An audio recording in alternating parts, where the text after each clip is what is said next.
Bueno, siguiendo con la serie de vídeos dedicados a la restauración, hay que hablar de las fuerzas antisistema, tanto republicanos como anarquistas, socialistas y los movimientos nacionalistas.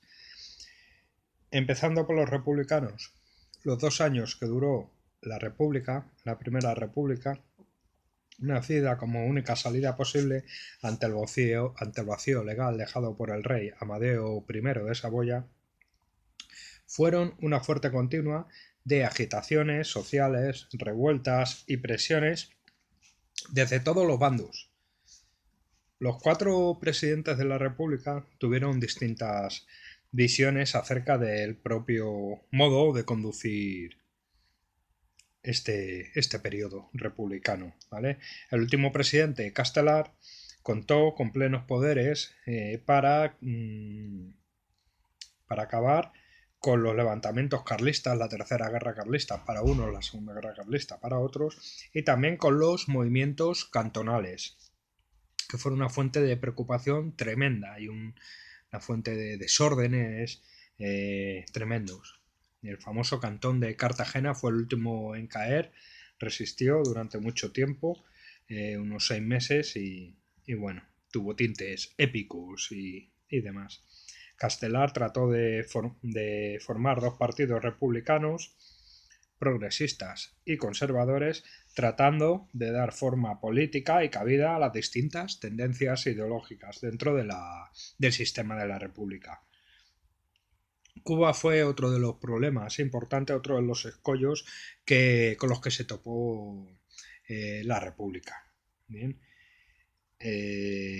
Aquí el tema de otorgar derechos a los cubanos, acabar con la esclavitud, fue donde se topó la República, los distintos gobiernos de la República, con la radical oposición de los influyentes y pudientes esclavistas, ¿vale? Sobre todo los esclavistas. Finalmente, ante el callejón sin salida en el que se encontraba la República, el general Pavía ocupó el Congreso, disolvió el gobierno, tomó las calles de Madrid y demás, y Pavía en ese momento se amenazaba con una dictadura militar, pero finalmente se llama por acuerdo al general Serrano como para que guíe este periodo transitorio eh, de finales de la República hasta que se instauró eh, la, la monarquía borbónica. Ya Castelar estaba trabajando desde hacía años en un sistema bipartidista, turnista, que otorgara estabilidad y orden social a nuestro convulso país en esta época. ¿Cómo se presentaron los republicanos ante la restauración borbónica? Tras el golpe militar, el general Pavía disolvió el gobierno de Castelar, el general Serrano se pone al frente en un gobierno transitorio y al mismo tiempo el general Martínez Campos proclama la restauración borbónica con un pronunciamiento militar en Sagunto.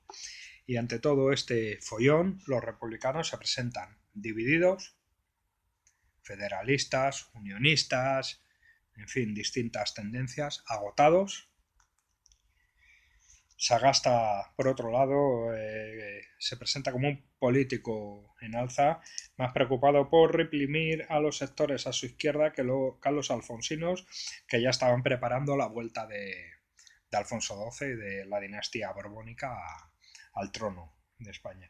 Muchos republicanos eran proclives a llevar a cabo un nuevo rumbo que dotara de estabilidad al país, descontentos con el rumbo seguido por el general Serrano en este periodo transitorio.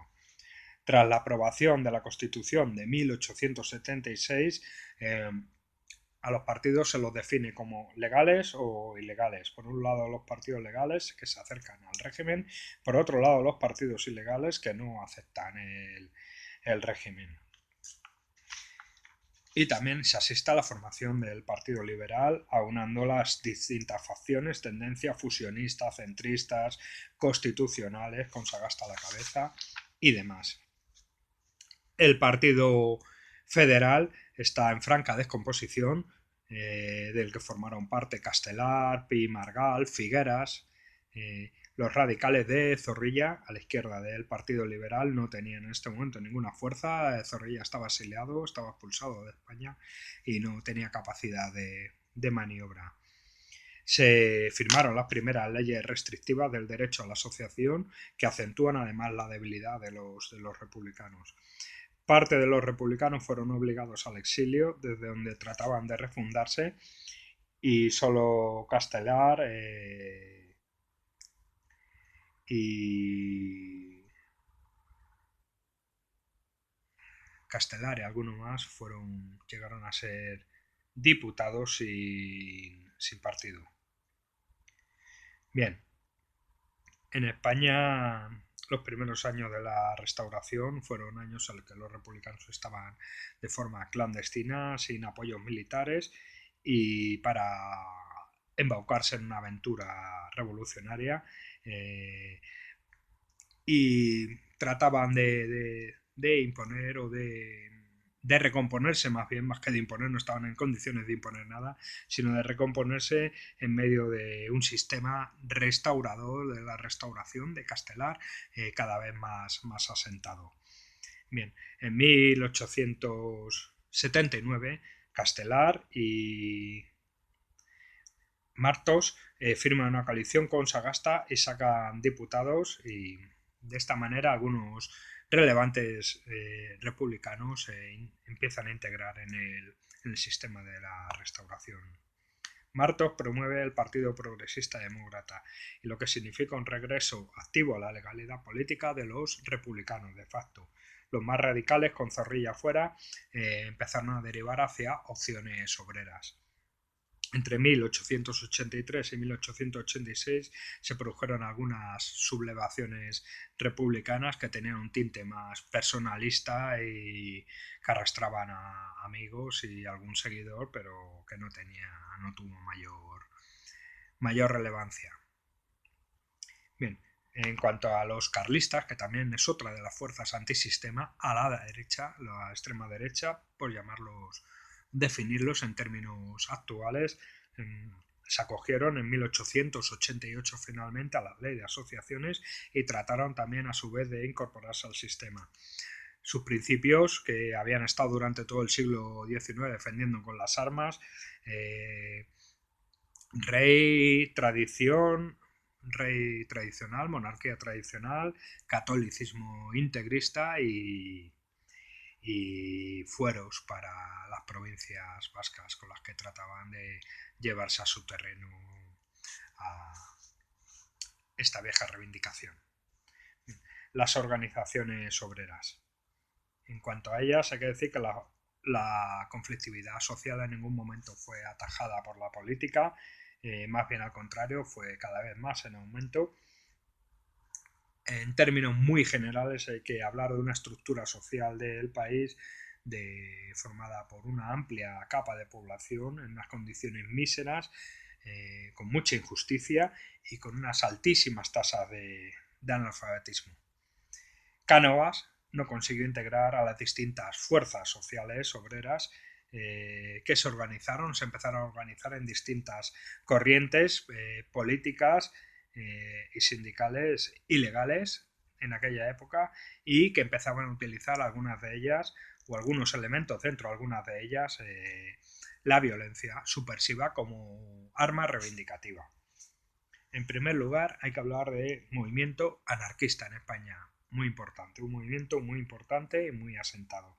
La Federación Regional Española de la Internacional, en 1875, se regula por estatutos desde la clandestinidad. Se organizaron en federaciones locales, en pequeñas comisiones comarcales, y tenían unos grandes objetivos revolucionarios que pretendían conseguir a través de los movimientos armados, por un lado, y por otro lado a través de la herramienta que consideraban principal, que es la huelga general. Durante los primeros años llevaron a cabo lo que se llaman las campañas de propaganda por el hecho. en la Restauración, propagandas por el hecho que decir que hacían acciones terroristas en muchos casos para darse a conocer y para que se conocieran sus reivindicaciones y poder llevarlas a cabo. Durante la Restauración apenas tuvieron repercusión sus acciones en la vida política, y también en los primeros años de Restauración y hasta bien entrado el siglo XX, hasta que se fundó la CNT en el año 1911, tuvieron un descenso de militantes. En los años 90 llevaban a cabo acciones violentas, como decía, más de elementos individuales que como hechos pactados dentro de las organizaciones, y sufrió una represión brutal también de todo el movimiento. A pesar de ser acciones individuales, de elementos individuales, ya que gran parte del anarquismo, de la anarquía de las organizaciones no eran favorables a llevar a cabo acciones violentas, más bien su propia ideología, su propia forma de ser les llevaba a reclamar la paz entre los pueblos y entre las personas, y hubo muchos elementos individuales o algunos elementos individuales que sí que llevaron a cabo atentados con muertos, y sufrió por ello todo el movimiento una represión brutal. En 1893 se produce el atentado contra el general Martínez Campos en el Liceo de Barcelona, con bastantes muertos. No murió Martínez Campos, pero sí que hubo bastantes muertos. Hubo otro atentado en la procesión del Corpus en Barcelona, y en 1897 un anarquista fue el que llevó a cabo el atentado contra Cánovas, que le produjo la muerte.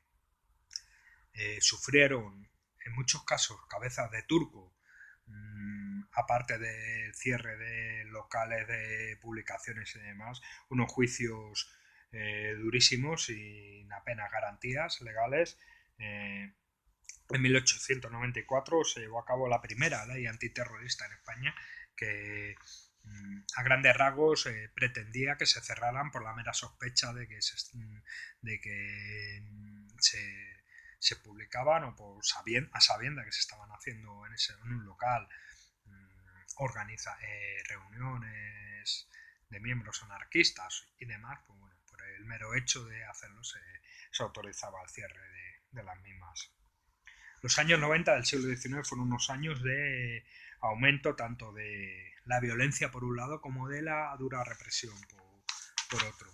El movimiento socialista, la otra gran corriente de la Internacional, en 1879 los fundadores del PSOE, con Pablo Iglesias, le otorgaban de estatuto, le daban forma al Partido Socialista Obrero Español, y todos formaban parte, todos aquellos miembros fundadores, entre los que estaba Pablo Iglesias, que era un tipógrafo, había zapateros, médicos y demás, formaban parte de la Internacional Obrera, de la corriente marxista.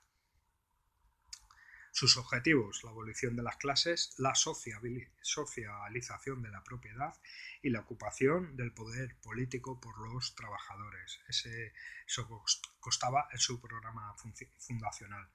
En la exposición, durante la celebración de la exposición de Barcelona, tiene lugar el primer congreso donde fundan el sindicato Unión General de Trabajadores, para llevar al mundo del trabajo las ideas socialistas y hacer frente al creciente poder de los anarquistas.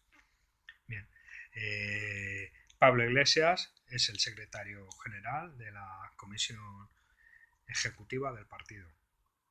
A principios del siglo XX cuentan con muy pocos afiliados, con 4.000 afiliados en toda España, tienen poca fuerza, y los distintos gobiernos que se han preocupado por realizar algunas regulaciones sociales no palían, no calman las durísimas condiciones de las amplias masas de obreros y campesinos que eran la mayoría social del país. En 1910, por primera vez el Partido Socialista consigue un escaño en el Parlamento con Pablo Iglesias, coaligados con los republicanos. Los nacionalismos. ¿Qué hay que decir de los nacionalismos? En las últimas décadas del siglo XIX hay un esplendor de los movimientos culturales regionalistas que defendían las distintas particularidades, especialmente en Cataluña. Y luego también al mismo tiempo en el País Vasco, pero en Cataluña hubo un movimiento cultural muy fuerte que acabó derivando en reivindicaciones nacionalistas. Tuvieron una rápida transformación en movimientos nacionalistas, como comentaba, y sus objetivos no eran ni mucho menos la independencia, sino una afirmación de que España estaba formada por distintas nacionalidades, cuestionaban la estructura centralista liberal y unificadora, y hay un aumento de la reacción frente al centralismo que les negaba sus rasgos particulares. Hay una importancia del desfase entre las élites catalanas o vascas y el desarrollo del resto del país. Cataluña y el País Vasco se constituyen como las regiones más industrializadas del país en aquella época. En 1877 se publica, por ejemplo, el Diari Catalán, el primer diario en catalán. El alto clero participa y propulsa del regionalismo tradicional y confesional, y estos movimientos nacionalistas, en el caso de Cataluña, también en el caso del País Vasco, pero más en Cataluña, están muy ligados a la élite burguesa y capitalismo catalán, que son los que abogan por defender esas particularidades y por arrastrar hacia su movimiento, lo consiguen, a las grandes masas de población. El primer congreso catalanista se produce en el año 1880.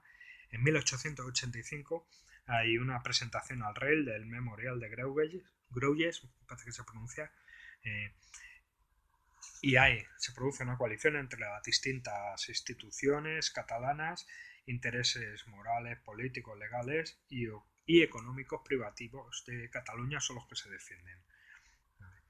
Es una respuesta, de alguna manera, al Código Civil centralista que se aprueba en España y al acuerdo comercial con Gran Bretaña, que entendían dañino sobre todo para la industria textil catalana.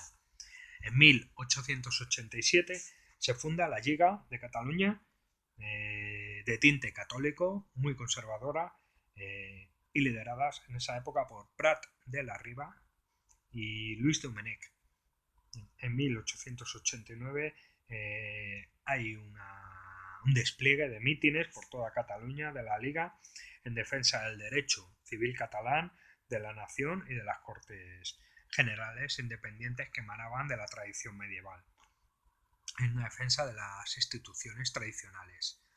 Bien, todo esto con apoyo de la cúpula católica de Cataluña y de la élite burguesa, ¿no?, que son los que lideran este proceso. En 1890 Prat de la Riba defiende la patria catalana definida por su historia, su lengua y su derecho propio tradicional. En 1891 se crea la Unión Catalanista, que es una fusión del Centre Escolar y la Liga, ¿vale?, con unas bases por la Constitución Regional Catalana, instituciones tradicionales del Principado, y reivindican el traspaso de competencias. Bien, en 1901 se crea la Liga Regionalista de Cataluña, conservadora, con Prat de la Riba, con Cambó, ¿vale?, con una afirmación de la nación catalana, un derecho de gestión de los asuntos de la vida pública, recuperación de derechos e instituciones históricas. A principios del siglo XX hay un aumento del descontento social, un incremento del nacionalismo más radical, se radicaliza el nacionalismo y de tintes liberales, y una mayor implicación intelectual y cultural, lo que se conoce como Renaixença, el Renacimiento, algo así, ¿vale? En el País Vasco En 1876, con la vuelta de Alfonso XII al trono, la recuperación de los Borbones al trono y el primer gobierno de Castelar, se produce una derogación de los fueros vascos, el antiguo sistema de recaudación y gestión de impuestos también que emanaba de la tradición medieval, ¿vale? Y aunque en el año 78, 2 años después, se acuerdan unos conciertos económicos para compensar, el sistema se produce un sistema de autonomía fiscal, no fue suficiente y esto provocó esta derogación de los fueros de las que se considera una institución tradicional, un movimiento a favor de los derechos históricos y de las instituciones suprimidas, y por otro lado también una afirmación de la lengua vasca y de las particularidades culturales. En la década de los 90, Sabino Arana convirtió los fueros en un símbolo de la soberanía vasca, basándose en cuestiones religiosas, en la lengua, las costumbres e incluso en la raza, ¿vale? Llegaba a afirmar, a tener teorías racistas de superioridad para afirmar la existencia de una nación. También en esta época de finales del siglo XIX hubo una emigración masiva de gente de otras zonas de España, al País Vasco, que es una zona industrializada, lo que provocó el recelo de estos sectores conservadores y a favor de las tradiciones vascas, viendo que podían poner más en peligro aún no solo los fueros que ya habían sido suprimidos por el gobierno de Castelar, sino que además podían poner en peligro la tradición, la lengua, la cultura vasca. Empezó a hablar de Euskadi como la patria de los vascos y pretendía la euskaldunización de la sociedad, ¿vale? Idealizó el mundo rural y las costumbres ancestrales en un momento de fuerte industrialización que atraía a inmigrantes de todas partes, a los que se les veía como un peligro para el mantenimiento de esas costumbres, sobre todo del mundo rural, ¿vale? Poco a poco fue moderando su discurso, fue modernizándolo para atraerse a nuevos sectores sociales. En 1902 declaró la aspiración autonomista dentro de la unidad de España, ¿vale? Por lo que fue posible la incorporación del movimiento nacionalista al sistema político vigente. Y esto abrió dos vías dentro del nacionalismo vasco en cuanto a sus aspiraciones, una posibilista y autonomista y otra anti-españolista e independentista, ¿vale? El nacionalismo se definió a sí mismo en contraposición a España como símbolo de una vertebración territorial centralista, ¿vale?